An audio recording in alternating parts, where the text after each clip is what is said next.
అమ్మా, ఇదే పందిట్లో అదే ముహూర్తానికి వీళ్ళిద్దరికి పెళ్లి చేసేద్దామమ్మా. అలాగే.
అక్క పెళ్లి కల్లో జరిగినట్టు నిజంగా కూడా జరిగితే ఎంత బాగుంటుందో.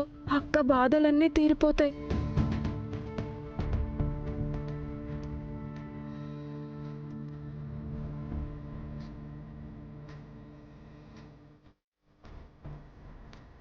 రాజమాత, ఏమిటి పృథ్వీ?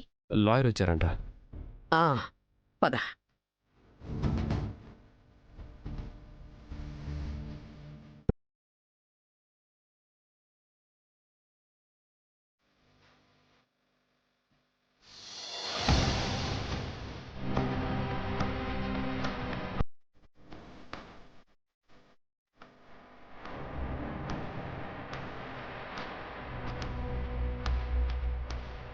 తేజ ఎప్పుడు వస్తున్నాడు? 2 రోజుల్లో వీలు చూసుకుని వచ్చేస్తారన్నారమ్మా.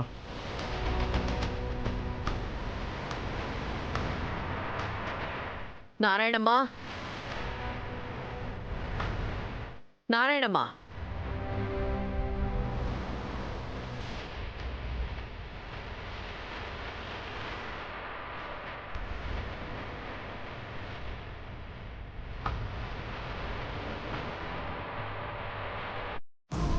ఇవ్వాలనుకున్న ఆస్తి పేపర్లు అనుకుంటా. ఎట్టి పరిస్థితుల్లోనూ ఈ ఆస్తి పంపకాన్ని ఆపాలి. బావగారి సంగతి కూడా చూడాలి. అగ్నిదేవా, పున్నమి మన కోసం ఏం చేసిందో అందరికీ తెలిసిందే. పున్నమికి మనం ఏం చెయ్యాలో అది చేయవలసిందే. అందులో భాగంగానే దత్తత తీసుకొని పెళ్లి చేస్తున్నాం.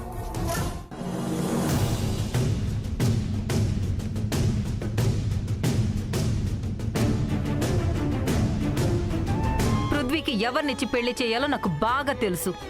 ఏ మాత్రం తేడా వచ్చినా నేను కనిపించేంత మంచిదాన్నైతే కాదు, చేతకందాన్ని అస్సలు కాదు. దత్తత తీసుకున్నారు కదా అని పృథ్వీ మీద కన్నేశారంటే కళ్ళు పీకేస్తా. పృథ్వీని చేసుకోవాలంటే దానికి ఒక అర్హత ఉండాలి. ఆ అర్హత మయూకకు మాత్రమే ఉంది. దత్తత తీసుకొని పెళ్లి కూడా చేస్తున్నారు. మళ్ళీ ఈ ల్యాండ్ పేపర్స్ ఎందుకు పెద్దమ్మా? దాని గురించి చెప్పడానికే మిమ్మల్ని అందరినీ ఇక్కడికి పిలిపించాను.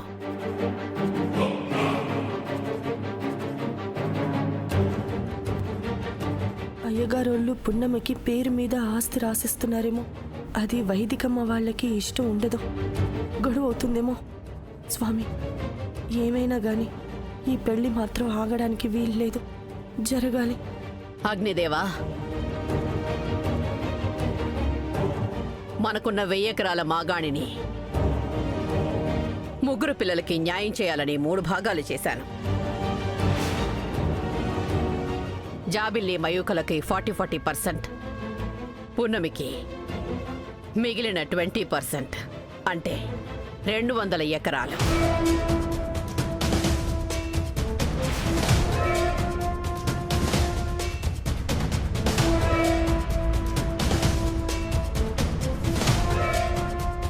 జాబిల్లి రాకపోతే 1000 ఎకరాలు మయూక పేరు మీద ఉంటాయి అనుకునే కదా ఇంతకాలం జాబిల్లిని చంపాలనుకున్నదే. ఇప్పుడు 400 ఎకరాలే ఇస్తామంటున్నారు. 600 ఎకరాలు మావి కాదనే ఊహ కూడా నచ్చట్లేదు. పున్నమికి మన తరపున 200 ఎకరాలు రాసిస్తున్నట్టు మనమంతా సంతకాలు చేయాలి. ఇంతకాలం మయూక ఒక్కతే వారసురాలు మయూకని చేసుకుంటే పృథ్వీ 1000 ఎకరాలకి ఆసామి అవుతాడు అనుకుంటే ఇదేంటిలా అవుతుంది? దీనికి మేము ఒప్పుకోం పెద్దమ్మా. దత్తత తీసుకున్నారు, మాకిష్టం లేకపోయినా పోతే పోన్లే, పెళ్లి చేసి పంపిస్తారు కదా అని ఊరుకున్నాం.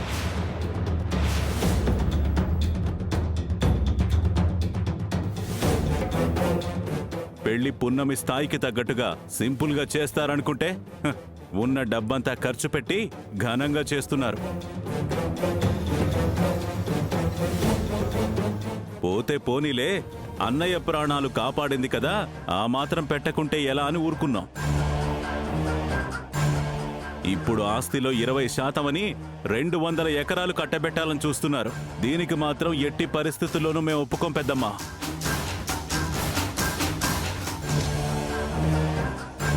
ఒప్పుకోవాలి.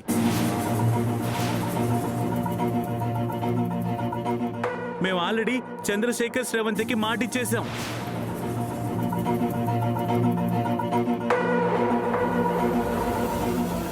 మాట తప్పడం మా వంశంలోనే లేదు. పున్నమికి 200 ఎకరాలు రాసిస్తాం, అంతే. నిన్ను ప్రాణాలతో వదిలి తప్పు చేశాం బావగారు. నీకున్న మెంటల్తో ఎలాగోలాగా అన్నీ రాయించుకుందాం అనుకున్నాం. కానీ మీరేమో పున్నమికి రాసిస్తున్నారు. దీని పర్యవసానం మీ ప్రాణాల మీదకొస్తుంది బావగారు. సంతకాలు పెట్టండి. ఒప్పుకోవడం కుదరదు. దత్తతకి మా సంతకాలు అవసరం లేదు, పెళ్లి చేయడానికి కూడా మా సంతకాలతో పనే లేదు. కానీ ఆస్తి రాసివ్వాలంటే మాత్రం మేము ముగ్గురం సంతకాలు పెట్టాలి. ఏమంటారు లాయర్ గారు? అవును సార్.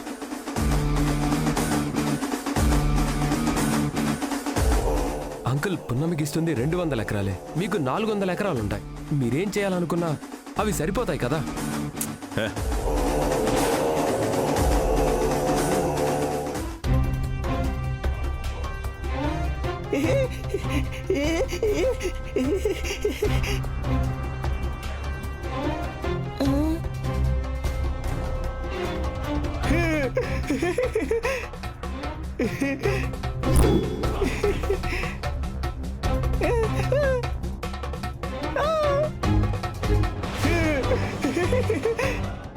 acres తీసుకోవడానికి పున్నమి 100% అర్హురాలు.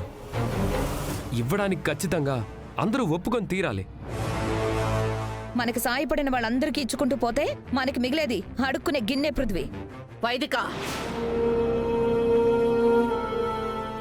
మేముండగా మీకు ఆ పరిస్థితి రానివ్వము. అది కాదు వైదిక్ గారు, ఒక్కసారి ఆలోచించండి. రే పృథ్వీ, పెద్దల విషయంలో తలదూర్చుకో.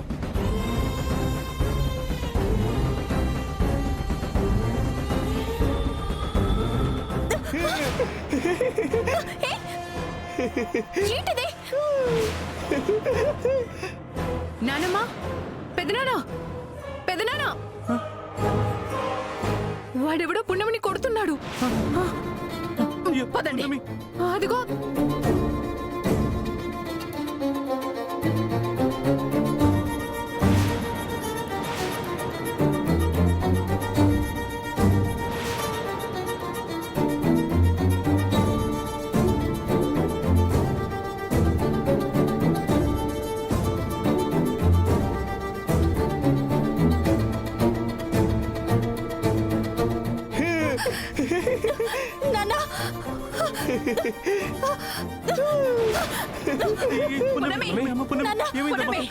ఏమైందమ్మా? రేయ్, ఎవడ్రా నువ్వు? రే ఆగరా, నిన్ను కూడా కొడతాడు వాడు, పిచ్చోళ్ళ ఉన్నాడు. పున్నమి కూడా తన ప్రాణాల కోసం ఆలోచించుంటే ఈ రోజు నేను ఉండేవాడినే కాదు, నాకేమీ కాదు.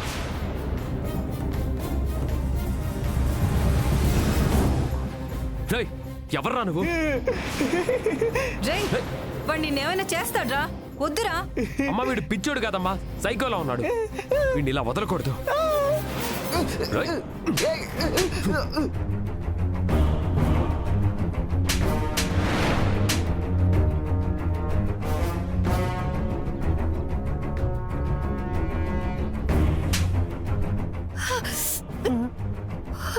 ఎలా ఉందమ్మా? అయ్యో, చూడమ్మా ఎలా చేసేసాడు వాడు.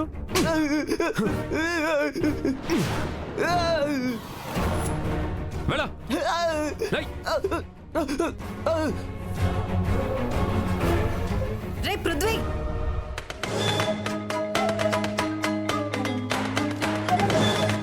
పిచ్చి ముదిరిట్టు వచ్చాడు రాజమాత.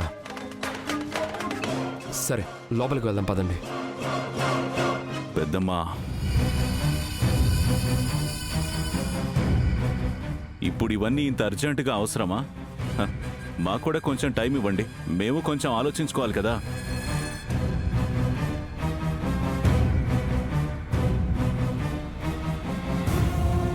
మీరిలా అర్ధాంతరంగా రాసిస్తామంటే మాకంత మాత్రం బాధ ఉండదా? కొంచెం మా గురించి కూడా ఆలోచించండి. పెళ్ళైపోయిన తర్వాత మీరన్నట్టే చేద్దాం.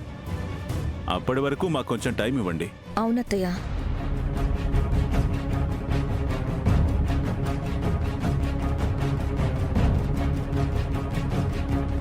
సరే, పెళ్ళైన తర్వాత ఆస్తి పంపకాల గురించి మాట్లాడుకుందాం. నట్టింట్లో ఇక ఈ గొడవను ఆపేయండి.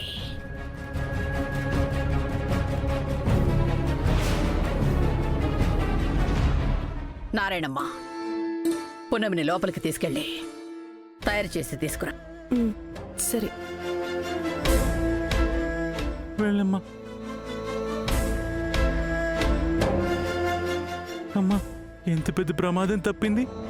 అమ్మో, అన్ని గండాలే.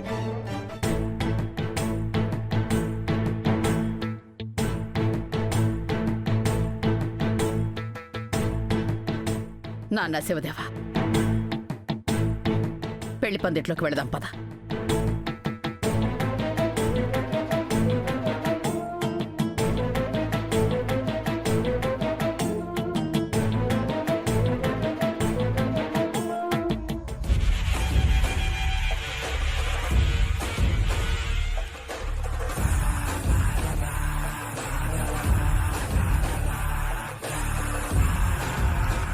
రేయ్, మన పున్నమి మీద చేసిన పిచ్చిన కొడుకు దొరికాడ్రా. పదండ్రా, వేసేద్దాం.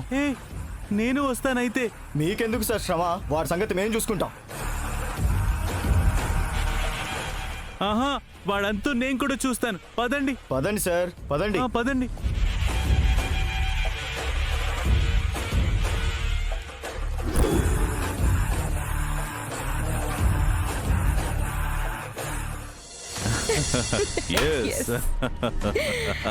ఇన్నాళ్ళకి బావగారు మళ్ళీ ఒంటరిగా దొరికారు.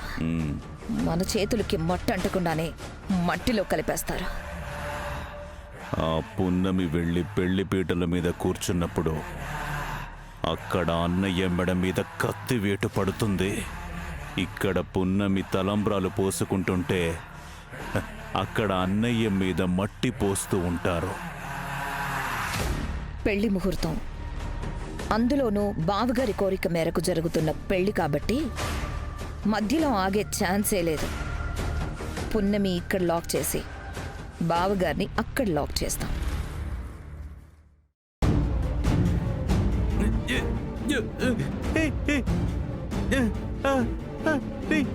ఎవర్రా మీరంతా? నా కూతురు పెళ్లి జరుగుతుంది, నేను అక్కడ ఉండాలి, ఇక్కడికి తీసుకొచ్చారేంటి? తీయండి, వదలండ్రా. కానీ పెదనాన్న కనిపించకపోతే పున్నమి తాళి కట్టించుకోదు కదా మమ్మీ. అంతేకాదు, పెదనాన్న కాసేపు కనిపించకపోతే నాన్నమ్మ పృథ్వీ తెగ హడావుడి చేస్తారు కదా. మయూక చెప్పింది కూడా కరెక్టే కదా వైదిక. అలా జరిగితే పున్నమికి అసలు విషయం చెప్పేద్దాం. ఏంటి? మీ నాన్నని కిడ్నాప్ చేశాం, నువ్వు అక్కడ పెళ్లి చేసుకోకపోతే ఇక్కడ మీ నాన్నని లేపేస్తామని బెదిరింపు కాల్ చేద్దాం. ఓ, బావగారిని బ్రతికించుకోవడానికైనా పున్నమి పెళ్లి చేసుకుంటుంది. పెళ్ళైన మరుక్షణమే బావగారిని లేపేద్దాం. గుండె పగిలేలా ఏడుస్తారు, ఉన్నంత వరకు కన్నీరు కారుస్తారు. స్రవంతి చంద్రశేఖర్లకి టైం ఎక్కువ లేకపోవడంతో పున్నమిని తీసుకొని అమెరికాకు వెళ్ళిపోతారు. అప్పుడు ఈ రాజ్మహల్ బాధ్యతలు అగ్నిదేవ్కి, ఈ రాజ్మహల్లో పెత్తనం ఈ వైదికకి, రాజ్మహల్ సింహాసనం మయూకకి.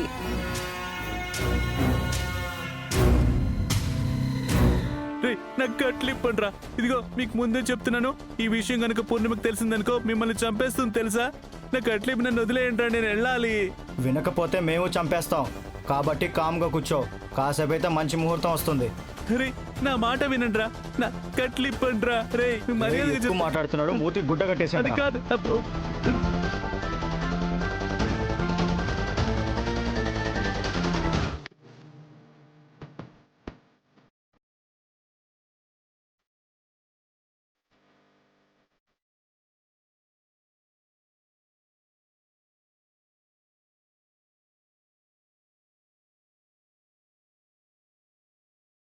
అమ్మా, పెళ్లి కొడుకుని తీసుకురండి.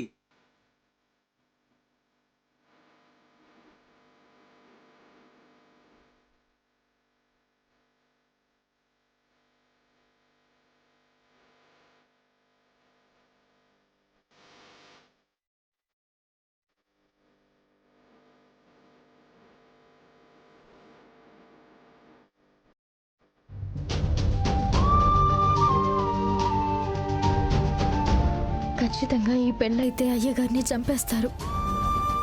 నేను ఈ పెళ్లి చేసుకోను.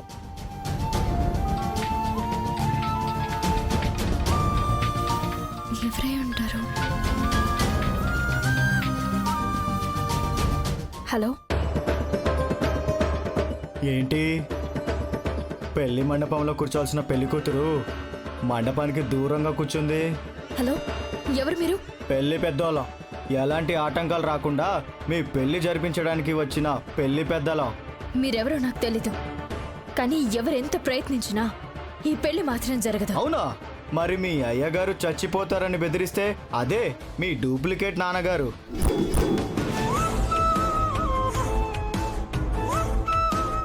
మా నాన్నని ఎందుకు బెదిరిస్తారు? అవును, నిజమే. పోనీ నువ్వు పెళ్లి చేసుకోకుంటే మీ నాన్నని చంపేస్తామని బెదిరిస్తే